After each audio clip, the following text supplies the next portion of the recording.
Hello प्यारे साथियों, एक बार फिर मैं आर.बी. पटेल आपका अपने यूट्यूब चैनल स्टडी 16 विथ राज में स्वागत करता हूं। तो आज का ये हमारा जो सेशन है, आपको मैं बताया था इस क्लास के माध्यम से मैं आपको 2025 के सभी 7 सेट कराने वाला हूं। ठीक है प्यारे साथियों, आज का जो मॉडल पेपर है वो क्या है, 801 का BD। हम लोग 20 तक कर चुके हैं, आज का यह BD है। तो ठीक है प्यारे साथियों, कहना है लहरों से डर कर नौका पार नहीं होती, कोशिश करने वालों की हार नहीं होती। ठीक है प्यारे साथियों, चलिए इस पंक्ति के साथ आज का हम यह सेशन स्टार्ट करते हैं। 2025 का यह मॉडल पेपर है। ठीक है प्यारे साथियों, चलिए आज का जो पहला प्रश्न रहने वाला है, आइए हम लोग देखते हैं। शुक्ल युगीन लेखक हैं नाभादास, शिवपूजन सहाय, राम प्रसाद निरंजनी, दौलत राम। तो शुक्ल युगीन लेखक हैं शिवपूजन सहाय। ठीक है प्यारे साथियों, एक का बी नंबर। अगले प्रश्न तरफ चलते हैं। मोहन राकेश का नाटक है अजातशत्रु, सिंदूर की होली, स्वर्ग की झलक, आधे अधूरे। तो 2 का आपका जो राइट आंसर रहने वाला वो क्या है, डी, आधे अधूरे। ठीक है प्यारे साथी, आधे अधूरे। अगले प्रश्न तरफ चलते हैं। साहित्य की विशेषताएं, लेख की विधा है।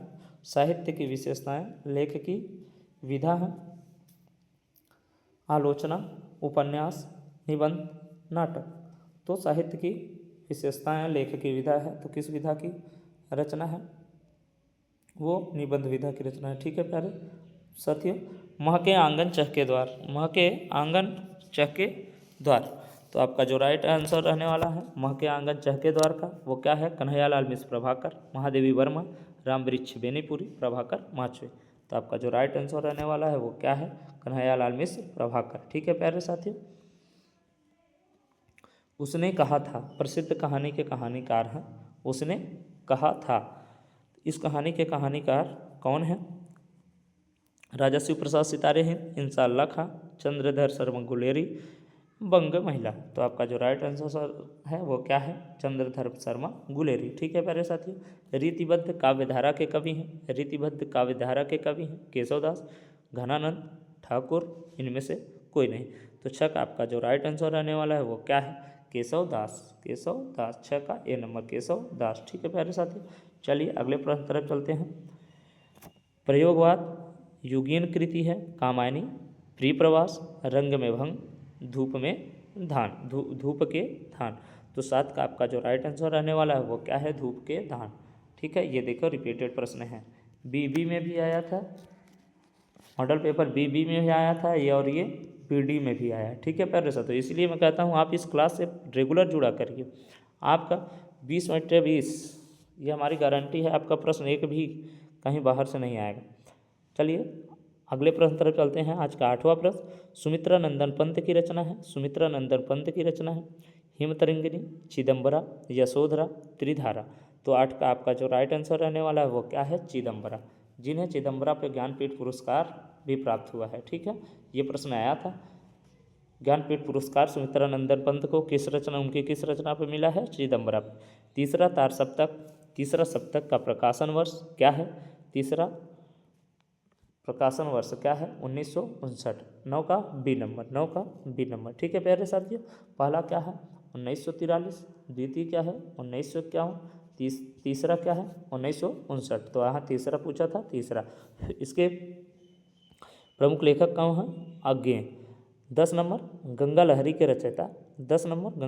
रचयिता भूषण मतिराम पद्माकर देव। तो आपका जो राइट आंसर रहने वाला है वो 10 का क्या है, सी नंबर, पद्माकर। ठीक है प्यारे साथियों, गंगा लहरी के रचयिता हैं पद्माकर। सभी रचनाओं को आप याद रखा करिए। हास्य रस का स्थायी भाव, विस्मय, उत्साह, हास्य, जुगुप्सा। तो आपका जो देखिए जो राइट आंसर है वो क्या आ गया, हास्य। ठीक है, विस्मय, उत्साह, जुगुप्सा। ठीक है प्यारे साथियों। चलिए चरण कमल बंदो हरिराय में अलंकार है, तो किसकी तुलना, चरणों की तुलना कमलों से की जा रही है। जब किसी की तुलना किसी से की जाए और अभेद रहे, चरण और कमल में कोई भेद है, कोई भेद नहीं, इसलिए वहाँ कौन सा अलंकार होगा, रूपक अलंकार। ठीक है प्यारे साथियों, 12 का ए नंबर। चलिए अगले प्रश्न तरफ चलते हैं। अगले प्रश्न तरफ, सोरठा छंद के द्वितीय चरण में मात्राएं होती हैं। सोरठा छंद के द्वितीय चरण में मात्राएं होती हैं। फिर से वही प्रश्न आ गया, यह भी हम लोग उसमें देखे थे 13 मात्रा। इसलिए मैं कह रहा हूँ आप सातों सेट देखिए, बार बार वही क्वेश्चन रिपीटेड आता है, इसलिए मैं यह लेके आया हूँ जैसे आपको याद हो जाए। अभ्यागत शब्द में प्रयुक्त क्या है, उपसर्ग है, तो क्या है आगत में क्या जुड़ गया, आगत शब्द है, आगत मतलब आना, जुड़ गया अभिधन आगत, बन गया क्या, अभ्यागत। ये कौन सी संधि, यड़ संधि। कौन सी संधि, यड़ संधि। जब यड़ संधि की पहचान क्या है, या व र से पहले आधा वर्ण। ठीक है प्यारे साथियों, चलिए अभ्यागत में क्या होगा, 14 का सी नंबर, अभिधन आगत। ठीक है प्यारे साथियों, चलिए माता पिता में समास है, माता पिता में समास है, तो देखिए योजक चिन्ह आ गया तो द्वंद्व समास। आप तुरंत बिना देर दारी किए तुरंत मारिए, माता और पिता, इसका समास विग्रह क्या होगा, माता और पिता। ठीक है प्यारे साथियों, चलिए अमृत का पर्यायवाची जीवन, पावन, अमीय, पिय, तो 16 का आपका जो राइट आंसर रहने वाला है वो क्या है, अमीय। अमृत का पर्यायवाची अमीय। ठीक है, पीयूष, सुधा, सोम रस, अमीय। युष्मत चतुर्थी एक वचन का रूप है, युष्मत चतुर्थी एक वचन का रूप है, तो आपका 17 का जो राइट आंसर रहने वाला है वो क्या रहने वाला है प्यारे साथियों, 17 का जो राइट आंसर रहने वाला है वो क्या है, ए। युष्मत चतुर्थी एक वचन का रूप है तुभ्यम। ठीक है, 17 का ए नंबर। ठीक है प्यारे साथियों, चलिए अगले प्रश्न तरफ चलते हैं। 18 रचना के आधार पर वाक्य के भेद। देखिए अभी ये भी प्रश्न आ गया, रचना के आधार पर वाक्य के भेद। अभी मैं पिछली क्लास में आपको बताया तो तुरंत आपको याद होना चाहिए। रचना के आधार पर वाक्य के भेद 3, रचना के आधार पर वाक्य के भेद 3। भाववाच्य में प्रधानता होती है, भाववाच्य में प्रधानता होती है कर्म की, कर्ता की, क्रिया की, इनमें से कोई नहीं। तो भाववाच्य में हमेशा प्रधानता किसकी होती है, 19 का जो आपका राइट आंसर रहने वाला वो क्या है, सी, क्रिया की। भाववाच्य में प्रधानता किसकी होती है, क्रिया की। ठीक है प्यारे साथियों, चलिए आज का लास्ट प्रश्न देखते हैं। विकारी पद के कितने भेद होते हैं, 3, 6, 8, 4। तो 20 का आपका जो राइट आंसर रहने वाला वो क्या है, विकारी के 4 भेद होते हैं। ठीक है प्यारे साथियों, आपको यह क्लास कैसी लगी, आशा करता हूँ कि आपको यह क्लास ठीक ठाक ज़बरदस्त लगी होगी। तो जैसा भी हो आप कमेंट बॉक्स में कमेंट करके ज़रूर बताइएगा, और जाते जाते एक होमवर्क है, आप होमवर्क कमेंट बॉक्स में कमेंट ज़रूर करिएगा। ठीक है, 4 होमवर्क हैं, 3 होमवर्क लिख लीजिए।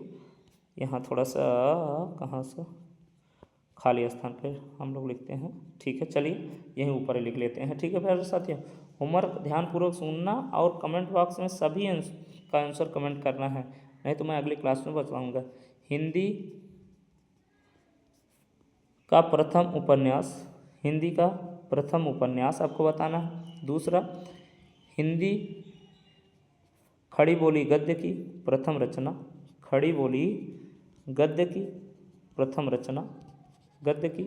रचना। तीसरा, हिंदी का प्रथम नाटक। ठीक है प्यारे साथियों, ये आपको कमेंट बॉक्स में कमेंट करके बताना है। ये आपका आज का होमवर्क है। ठीक है प्यारे साथियों, चलिए आशा करता हूँ कि आपको यह क्लास अच्छी लगी हो, ठीक लगी होगी। ठीक है प्यारे साथियों, चलिए आज लेते हैं हम लोग अलविदा। ठीक है प्यारे साथियों।